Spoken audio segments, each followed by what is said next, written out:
Assalamualaikum warahmatullahi wabarakatuh. Perkenalkan, nama saya Ricana Sandi Pranitya dari semester 3A. Di sini saya akan mereview materi hukum pidana bab 1. Di bab 1 ini ada percobaan atau fogging. Pengertian dari percobaan. Percobaan tindak pidana tidak diatur dalam KUHP, tetapi dalam KUHP hanya ada batasan yang menentukan kapan ada percobaan dan menentukan syarat-syaratnya saja, yaitu seperti diatur dalam pasal 53 dan pasal 54 KUHP. Berdasarkan kedua pasal tersebut, maka yang dapat dikenakan sanksi pidana untuk tindak pidana percobaan adalah hanya untuk tindak pidana yang berupa kejahatan yang ada diatur dalam buku 2 KUHP saja. Sedangkan untuk pelanggaran yang diatur dalam buku 3 KUHP tidak dapat dikenakan sanksi pidana. Selain itu, berdasarkan kedua pasal tersebut, maka yang dimaksud dengan percobaan adalah suatu perbuatan yang dilakukan seseorang dengan niat yang jahat dan niat itu sudah mulai dilaksanakan tetapi perbuatannya belum selesai. Tidak selesainya perbuatan tersebut karena kehendak dari pelaku. Sifat percobaan adalah yang pertama, satu, sebagai dasar atau alasan memperluas dapat dipidananya orang, yaitu seseorang dapat dikenakan sanksi pidana apabila sudah memenuhi unsur pasal 53 walaupun tidak memenuhi unsur delik. Jadi sifat dari pasal 53 atau percobaan dipandang sebagai memperluas dapat dipidananya orang dan bukan memperluas rumusan delik. Jadi percobaan tidak dianggap sebagai delik yang berdiri sendiri, melainkan sebagai delik yang tidak sempurna. Penganutnya adalah Hajelwinkel, Suringa, dan Omar Seno Aji. Yang kedua, sebagai dasar atau alasan memperluas dapat dipidananya perbuatan, yaitu bahwa tindak pidana percobaan merupakan suatu tindak pidana yang bulat dan lengkap. Percobaan hukum delik yang tidak sempurna, tetapi delik sempurna dalam bentuk khusus atau istimewa. Penganutnya adalah Pompe dan Mueljatno. Selanjutnya ada dasar patut dipidananya percobaan. Yang pertama ada teori subjektif. Menurut teori ini, dasar patut dipidananya percobaan terletak pada sikap batin atau watak yang berbahaya dari pelaku. Penganut teori ini Van Hammel. Yang kedua ada teori objektif. Menurut teori ini,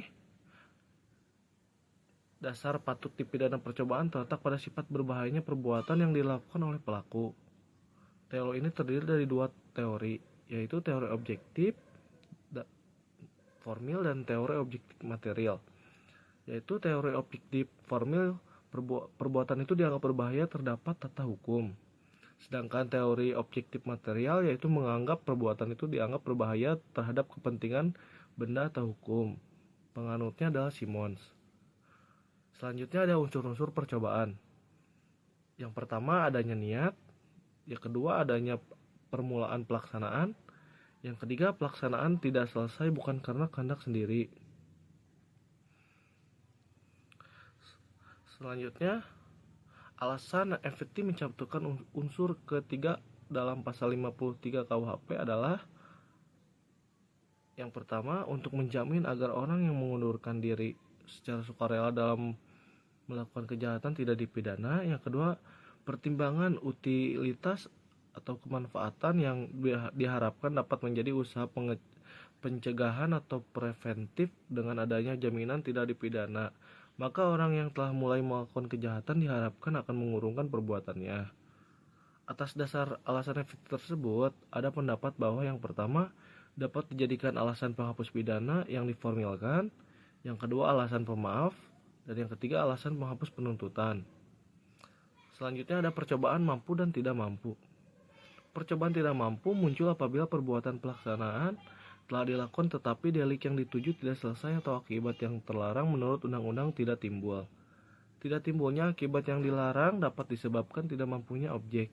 Perbedaan percobaan mampu dan tidak mampu hanya ada pada percobaan objektif, yaitu menitik beratkan pada sifat berbahayanya perbuatan. Sedangkan penganut teori subjektif tidak mengenal perbuatan tersebut, melainkan menitik beratkan pada sifat berbahayanya sikap batin atau watak pelaku tindak pidana. Jadi menurut FT tidak mungkin ada percobaan pada objeknya yang tidak mampu, yang ada adalah hanya percobaan yang tidak mampu pada alatnya.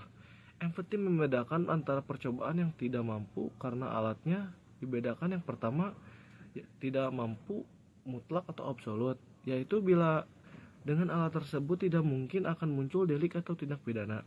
Yang kedua, tidak mampu relatif, yaitu bila dengan alat tersebut tidak timbul delik selesai, tetapi keadaan tertentulah yang menyebabkan munculnya delik. Dalam hal ini mungkin ada delik percobaan. Selanjutnya ada pemidanaan terhadap percobaan. Percobaan terhadap kejahatan diatur dalam pasal 53 ayat 2 KUHP, yaitu maksimum pidana yang dijatuhkan dikurangi sepertiganya. Yang kedua, sedangkan menurut pasal 53 ayat 3 KUHP untuk ancaman pidana mati atau seumur hidup, maka maksimum pidana untuk percobaan adalah 15 tahun. Adapun percobaan terhadap pelanggaran menurut pasal 54 tidak dipidana. Selain itu, ada juga pengecualian terhadap tindak pidana kejahatan yang diatur dalam buku 2 KUHP, tetapi tidak dipidana, yaitu apabila melanggar pasal 184 KUHP, pasal 302, pasal 51 ayat 5, dan pasal 352 ayat 2. Selanjutnya ada percobaan di luar KUHP. Diatur di luar KUHP seperti dalam Undang-Undang Nomor 7 1955 tentang TPE. Yang kedua, Undang-Undang Nomor 22 1997 tentang narkotika. Selanjutnya ada Undang-Undang Tindak Pidana Korupsi dan lain-lain. Terhadap beberapa tindak pidana di luar KUHP ini diserahkan kepada pengaturan undang-undang tersebut sesuai dengan pasal 103 KUHP, tetapi pada umumnya tindak pidana di luar KUHP khusus tindak pidana berlaku atau tidak mengenal percobaan sama dengan dianggap perbuatan selesai. Sekian yang bisa saya sampaikan, mohon maaf jika ada kekurangan. Wassalamualaikum warahmatullahi wabarakatuh.